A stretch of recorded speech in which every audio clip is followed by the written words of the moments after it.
Anong mensahe ang kailangan marinig ng mga Pisces sa buong buwan ng August 2024? Pwede nangyayari na to o mangyayari pa lang. Kung hindi man para sa inyo itong magiging reading, baka para sa someone na malapit sa inyo o sa kakilala nyo mismo. Baka may lumabas na gender mamaya. Buuin nyo na ng energy. Masculine at feminine energy. Pwede rin naman na yung lalaki, yung extrovert, at yung babae, yung introvert. At pwede rin na huwag nyo nang pansinin yung gender. As long as tama naman yung reading sa sitwasyon nyo, gano'n na nga lang. Huwag nyo nang pansinin yung gender o gender.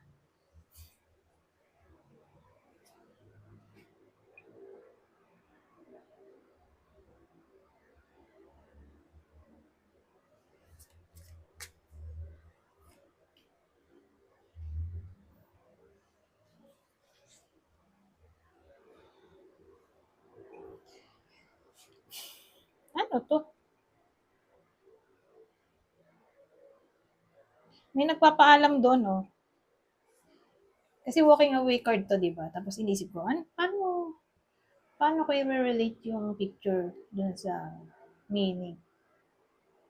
So, yung lalaki dito, iniisip ko, papunta pa lang ba? Hindi, mukhang nagpapaalam siya, no, nakaway. Ano connect nun dito? Ito kasi celebration, pero ginawa nilang wedding. Wedding celebration, ng creator.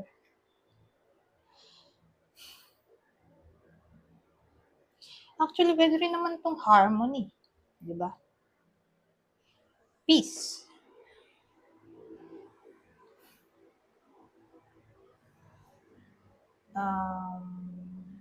So, sa madaling salita, posible ang reconciliation. Pero probably, para lang yon sa nagkahiwalay na. Kasi nga, may 8 of Swords tayo doon. Ay, 8. Teka, 8 of Cups pala yung naisip ko. Na walking away. Ano to? 8 of Swords. Ano kayo relate sa meaning? Sa meaning niya sa drawing.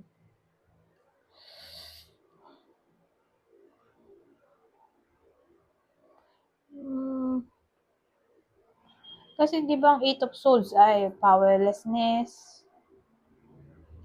feeling trapped, feeling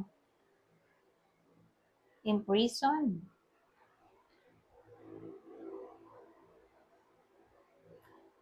Saka,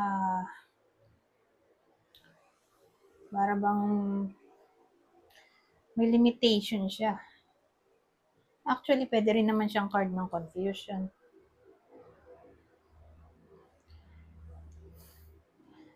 Paano natin i-relate sa picture?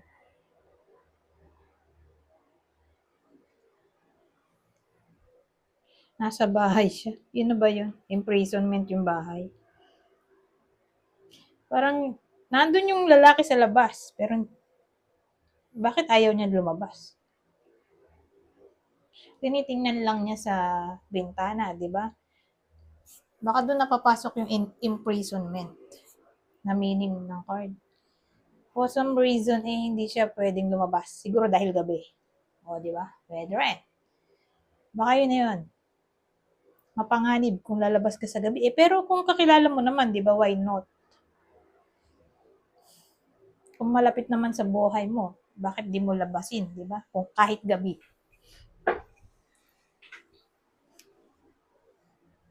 Pero siguro sa case na to, baka nanliligaw lang yung lalaki dun sa babae. Siyempre, kung gano'n na nanliligaw, medyo alinlangan ka, di ba? Lumabas. Lalo kung di mo type. Di ba? Kung makakalabas agad-agad. Talagang titingnan mo lang siya sa malayo.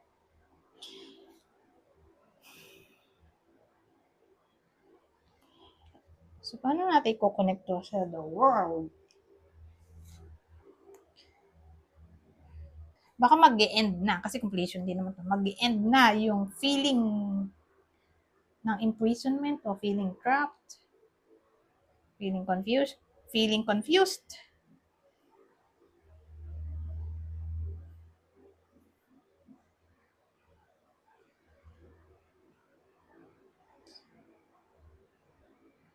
So may something na parang balakid eh.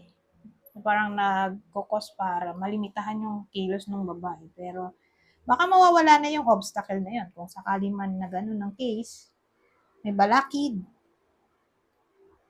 Eh, baka nga mawala na. Kasi masaya na sila dito. Oh.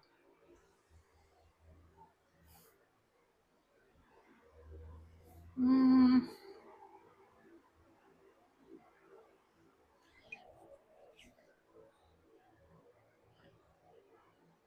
so, ganun. Ganun lang dating sa akin. Reconciliation, posible. Anything na balakid ay mawawala na. At dahil magsasaya na dito.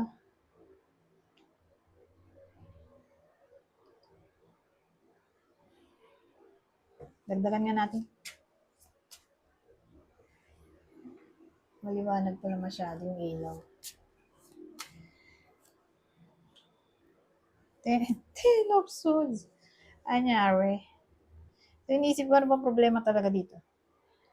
Pero, don't worry kasi nga, magpo-focus tayo sa the world na maayos din ang lahat. Pero, kumuha ako ng another card para lang malaman natin ano bang problema ng mga to.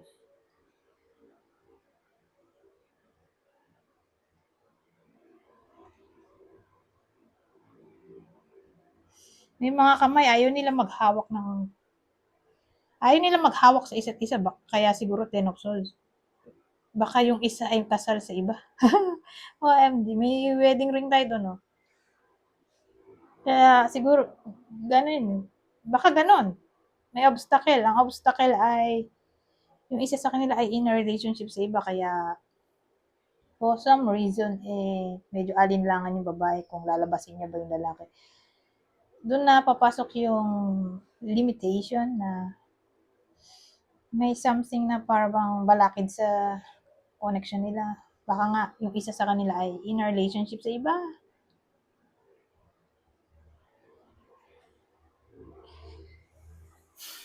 Pero mukhang magbe-break yon. Kaya magiging sila na. Kasi dito hindi sila pwede maghawak ng kamay. Pero dito dikit na sila. So, isa sa possible reason kung bakit hindi pwede maging sila dito. Baka nga in a relationship sa iba yung isa. Hmm,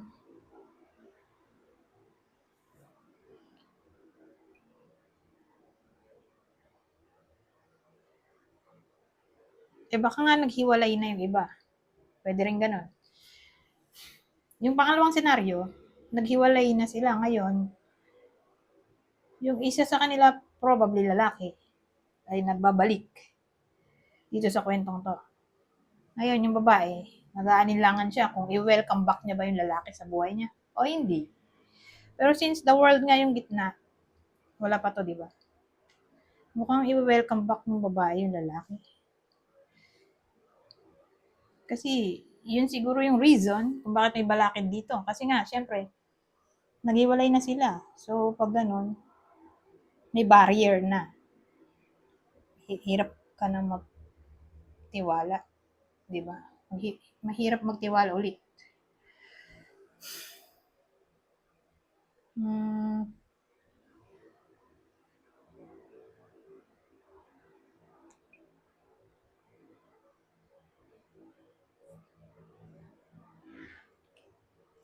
so, yun lang yung dalawang senaryo na naisip ko dito sa pwedeng cause. Bakit may limitation dito, obstacle, boundaries,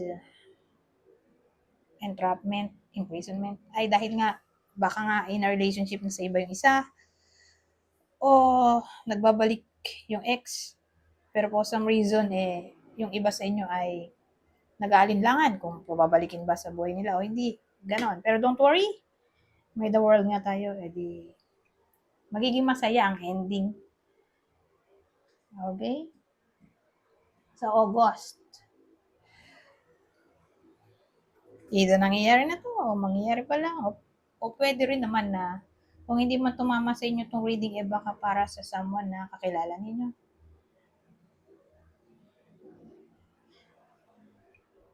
So, sino yung possible partner dito ng Pisces sa kwento na to? Para malaman natin kung para sa inyo ba itong reading o hindi. Taurus. Cancer. Ngayon, kung sa kakilala, sabihin natin tumama sa kakilala nyo itong reading. Sino yung kakilala nyo na tatamaan ng reading na to? Aries, Aquarius.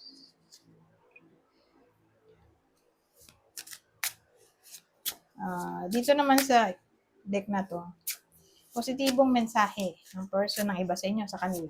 Kukuha lang ako ng isang card. My greatest wish is to make you smile and feel safe around me. Ang aking pinaka-wish ay mapasaya ka at maramdaman mo na ligtas ka kasama ko o kapag kasama ko.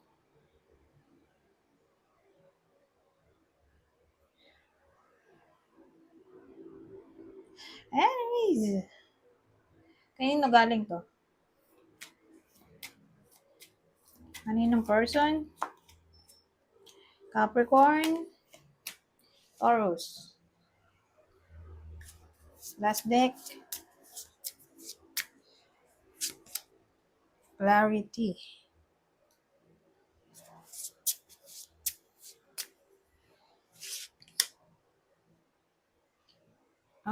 Ano to?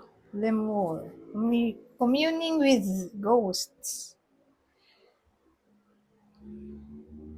Ito kasi parang pakikipag-usap sa ghosts o sa deceased loved ones o ancestors o spirit guides.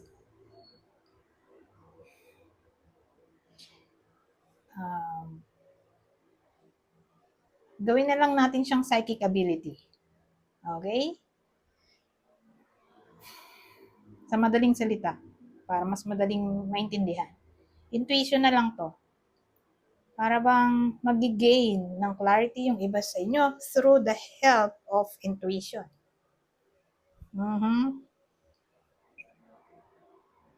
So, pag ganito, i-expect na natin na sa August ay magiging somewhat psychic yung iba sa inyo o in-emphasize o in-encourage na maging intuitive o maniwala sa sariling intuition. Kasi makakatulong ito para mailayo kayo sa danger,